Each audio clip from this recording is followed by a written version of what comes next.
All right, here are our instructions for today's writing. Personal narratives, we're still working on lesson 9. So we're going to be going back into our digital personal narrative writing notebook again. So it's the same notebook, digital notebook we have been using. Okay, but today we're going to work on setting goals because authors are always working to improve their work. So even when professional authors are looking for ways to become better writers, but the best way to become a better writer is to ask for feedback. So you can look at feedback, or in other words, suggestions from someone else, and use their advice to improve your work then. Now, writers don't get upset about feedback. It doesn't mean you're a bad writer when you get feedback. The feedback is good because it helps you become an even better writer, and we're always looking to improve. Okay, now, today we're going to be looking at a rubric, and that rubric is used to help us see what skills that we're good at and what we need to improve upon. So I know some of you, most of it, there's some skills that you already have and that you're already doing really well. And there's some skills that you're just starting to develop, but just need some practice. And then there are some skills that you may not have yet, because maybe you've never learned them or you've never really practiced them. And that's what a rubric can help us improve. Today we're going to go over the rubric together. I'm going to read each skill and tell you a little bit about what it means. And then you're going to look at the rubric and see if that's a skill that you need to practice. Then what we're going to do is we're going to write 3 goals for ourselves as writers during this writing unit. Okay, so let's take a look at this personal narrative rubric here. Okay, so notice there's different categories here, and there's a 2, 1, or 0 scale for these. Now, we want to get to a 2, that's like a mastered. 1 is we're working on it, we kind of have it, but we need to improve. And 0 is I haven't really done this yet, and I really need to improve upon it. Okay, so the categories that we're using for our personal narrative are: is it a small moment narrative? So meaning you would master that, get a 2 if you wrote a personal narrative about a small moment in time. Okay, or maybe it's a 1 where you wrote a personal narrative, but it's not narrowed down to a small moment. Or 0 would be if the story is not a personal narrative at all. Okay, and then there's leads. The next section is leads here.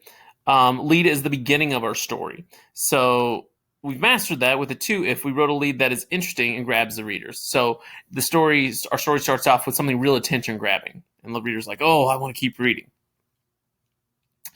Like a middle of the road, a 1 would be like, I wrote a lead. Maybe it's not the most interesting. I could improve upon it. I have something, but it could use some work. And then 0 is if you don't have any real lead at all. You don't have any real beginning. And then we have paragraphs here. So you've mastered that with a 2 if you divided the text into paragraphs to show when time passed, the topic changed, or different characters spoke. So do you divide your writing into paragraphs? Now, a 2 would be you divided the text into paragraphs, but made some errors about when to change to a new paragraph. So maybe you wrote new paragraphs, but it wasn't at the right time. Because again, we would need to change paragraphs when a time has passed, or we're changing the topics, or different characters speaking. And a 0, meaning you need a lot of work on, is you just didn't use paragraphs at all. Maybe you just wrote one big paragraph as opposed to a bunch of smaller paragraphs. Okay. Our next section is transitions. So transitions are how we move from topic to topic, using words such as first, maybe like first, next, then, finally. All of those things. We move from one setting or topic to another using those words. So if you include sufficient transitions, that's a 2. So if you include some transitions, so sometimes you include some transitions like next, first, always, etc. Sometimes you use them, but you could use them more. That's a 2. Or if you're not using transitions at all, maybe you need to really work on that. You really need to improve. So that would be a 0 here. Okay. Dialogue is our next section. Dialogue is characters speaking. Okay.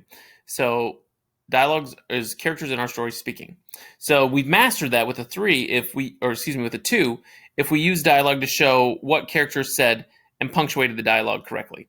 So do we have dialogue in our story, and do we use the correct punctuation with quotation marks and commas? Okay, maybe we mastered that. Would be a 2 if you mastered that. In the middle of the road, a 1 would be you use dialogue, so you have characters talking, but you made some errors in punctuating the dialogue, or used very little dialogue. So maybe you only had like 1 piece of dialogue or 2 pieces of dialogue in your whole story. And maybe when you did it, you didn't use the quotation marks, okay? And you didn't set it up properly. So that's going to be a 2. And a 0, or excuse me, that's going to be a 1. And a 0 is going to be if you didn't use dialogue at all. So you didn't have characters speaking at all. Our next section is details. So you use a 2, master would be use lots of details that help the reader to be able to visualize story. Like, man, you have a lot of great little details. A 1 would be you use some details, but you could use some more. And then a 0 would be your story was basic and did not include enough detail. You only had the basic stuff on there. You just had the I went here, I was here, I was here, as opposed to describing things in great detail. Your word choice is the next section. So a 2 would be you use words that showed what was happening rather than just telling. So, and you use strong and interesting words. So you use detailed, good words there. So your choice of words really helps pull the reader of your story into the story.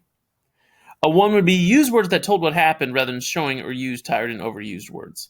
So maybe you did have some good word choice there, but you just need a little improvement. Or a 0 would be use words that told what happened rather than showing and use tired and overused words. So if it's just kind of, again, basic, like, okay, man, this doesn't have much detail in it. We could have used more interesting words. Instead of an example, that would be like, if you said it was a good day, well, good's kind of blah, like boring, right? But instead of said it was a fantastic, beautiful, sunny day. Okay, I'm adding more word choices there, better word choices. So that's the next category. Ending. So did you write an interesting ending for your story? So is the ending of your story interesting? Okay, that would be a 2. 1 would be if you have an ending. It may not be interesting, but you have an ending. And then a 0, you really need to improve if your story does not include an ending. If the story is just over and there's no real ending, okay, you need to work on that. Spelling. So spelling reflects editing and only has grade level appropriate errors. So again, in your rough draft, it's okay to have the spelling errors, but by the time the final draft comes, you need to have corrected your spelling errors. So man, if all your words are spelled correctly there, and maybe with just a couple errors with punctuation and everything, or with your spelling, then that's going to be a 2. If a 1's going to be if your writing includes some spelling errors that should have been edited. So, okay, you should have been able to, if you have errors in there, that, okay, you should have been able to correct those. Especially if you see those little red squiggly lines there, then they should have been corrected.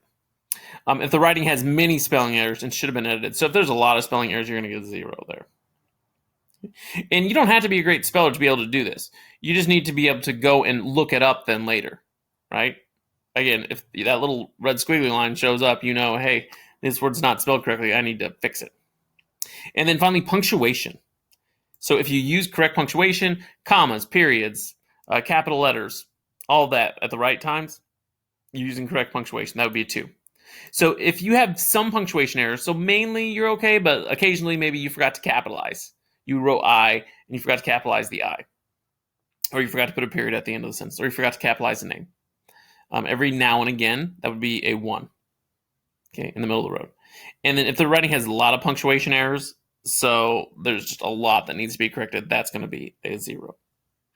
Your goal for today is, looking at this rubric, is to choose 3 categories that you need to improve upon. Okay, so choose 3. So look at your rough draft and what you've written so far. Okay, and choose 3 that you think that you need to set a goal to really improve upon. So maybe you're like, oh, I really need to improve upon my word choice. I need to choose better words. Maybe it's, oh, I really need to work on dialogue. I need to include dialogue in my story, or breaking my paragraphs up, or having a lead, or focusing it down. Choose You're going to choose 3 of these categories that you think that you need to improve upon.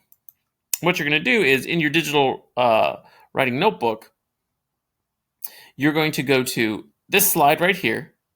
So the number might be different. I can't tell you it's exactly slide 7 because we added slides to it to write. But it's this one that says personal narrative writing goals. And you're going to write 3 goals that you have to become a better writer. So 3 areas that you want to focus on to become a better writer. So again, use the rubric. Use that rubric to help you decide. Okay, so again, and you're going to write it here, these goals in complete sentences of I want to improve my dialogue for that. Okay. And then tell me, not only set the goal, but how are you going to work to improve it? Okay. So 2 sentences for each one. One telling me the goal that you want to improve upon, and 2, the second sentence, how do you plan on working to improve it? Okay. And so you'll fill out this slide, and then you will submit. And that is your writing assignment for today. As always, if you have questions, just let me know.